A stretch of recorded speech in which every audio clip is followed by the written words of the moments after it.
Now, so our dean went to meet him, and this guy said, hey, bring along that operations professor. So, of course, I went along. The dean went to play golf. I went to the warehouse. Okay? 2 reasons. A, I don't like to play golf. B, I enjoyed being in the warehouse much more than going to play golf. And what I realized was that the guys there told me a great story. They said, look, we're going to make money hand over fist. I said, why are you going to make money hand over fist? He says, we can see the environmental regulations coming along, and every regulation that comes, we're going to make money. So let's look at what happened. So there's a little drama here, and makes for a nice little story. So the first thing is that in this business, what really ended up happening is this was an industry which started off at 10 year, and what ended up happening is the US government in one shot increased the efficiency requirement from 10 to 13. Okay, I'll give you a little bit regarding the timing in the next page. So one fine day, they said after this day onwards, efficiency should go up by 30% in this industry. So what happened? Why 30%?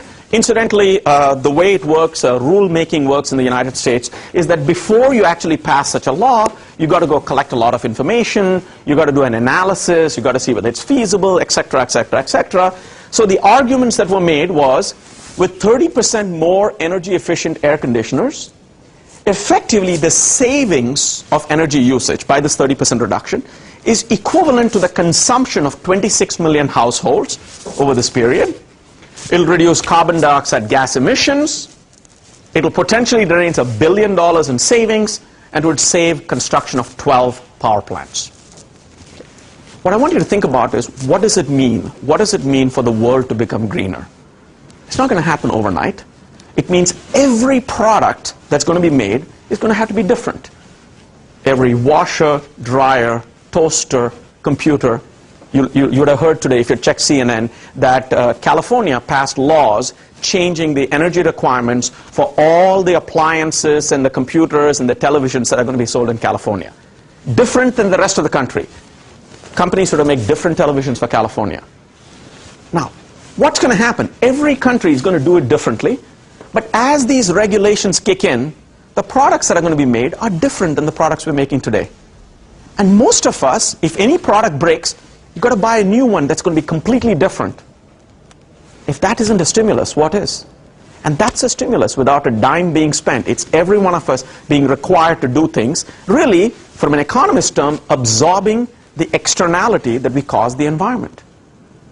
So now, whether you're a green person or not, imagine the impact. So how did this actually manifest itself in the United States? It makes for actually a very interesting story. We actually have an interesting case associated with it. So again, what I'm hoping is, as you hear this little story, I'm also telling you a little story of how we faculty, I mean, of course we teach, but we're also researchers at heart. At the end of the day, we get excited about interesting problems. I'm also trying to get you to think about how we frame these things. And part of going to a university and getting a degree is also developing a train of thought, developing a way to sort of take something and logically ask a series of questions. So hopefully I'm giving you a little bit of a hint as to what this looks like. So the first thing to note is that this 30% increase in energy happened on the very last day of the Clinton administration.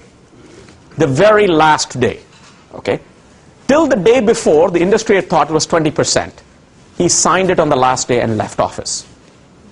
Okay, so it makes for very interesting drama. He signed a lot of things on that last day, by the way. Those of you who are keeping track. What happened? 2 months later, a few months later, of course, George Bush was in office, and he said, hey, let's oppose this. How can this guy do this to us? So the Department of Energy, basically in response to a whole bunch of industry things, said, okay, let's hold on. Let's not believe this rule. Let's potentially sort of listen to the industry, because there was a new administration in town. Immediately the lawsuits started flying. Certain states opposed any attempt to roll back the regulation. Massachusetts, California, etc. Of course, we're now in lawsuit heaven.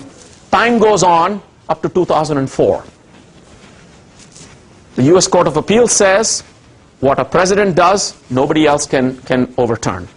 It's a done deal. SEER 13, take it or leave it. The industry had 2 years to change the products. The deadline was 2006. 5 years from the signing, it becomes law. So what happens? Exactly on January 23rd, 2006, all production of the old equipment was mandated to stop. The next day onwards, only the higher efficiency products could be manufactured. But there's a little loophole. It only says manufacturing could stop. It said inventories could be sold. Okay? Now this is a small but very, very salient point. If I tell you, here's the deadline, and everybody likes the old one, by the way. It's a little smaller, it's a little less efficient, but it's cheaper. The new one is good for the environment, it'll save you money in the long run, but it's bigger, takes up more space, is more expensive. The distributor has both in stock. You're building a new home. You're sort of looking at which one do I want? Do I want to pay 20% more right now? Do I want to take the old one? Okay? So, guess what would happen? As you would expect, a lot of fun happened. Okay? Now, incidentally, one of the things, and I think this is really where perspectives across different areas matter. So, I went to this warehouse somewhere in 2005, and they had told me, look, 2006, this stops. And I said, oh my God, what's going to happen? Because here's what I could see happen, as you would anticipate. You would anticipate people building up inventories all the way to the last day, and then unloading it when the regulation hits, and all kinds of chaos while the new products and the old products all competed. And guess what? That's what happened. Now, why is it fun to study? It's the supply chain effect of a regulatory change. This is one regulatory change. Imagine the number of changes that are going to come between now and 2030. Here's what's going to come. The insulation is going to change. The roof tile is going to change. The drywall is going to change. The window is going to change. Air conditioning I also mentioned. Your refrigerator, washer, dryer, everything is going to get regulated. Everything is going to face this effect. Now what's going to happen? Firms are going to have to produce these new products. They're going to develop the technologies. They're going to have to compete in this market. I really think this is an opportunity. So, what have we been doing? So, what do? We're professors. So we basically said, let's understand this industry. One of the benefits of a business school is having a wonderful alumni base. And the best group that will talk to you is your alumni. So one of the reasons that CEU and Purdue and the rest of us want to have great alumni is that you're really an investment. You come take courses, and hopefully, if you've had good classes, you come back and talk to your professors. Most of the projects we do are students who call back and say, hey, you know, my company faces this thing. Can you come down and take a look? And very often, that's the starting of a relationship. The framing of many things is, our perspective is, we want to learn about this example, but we want to generalize it conceptually to other examples. So as I tell my PhD students, if it's true in general, it's true in at least one case. Okay?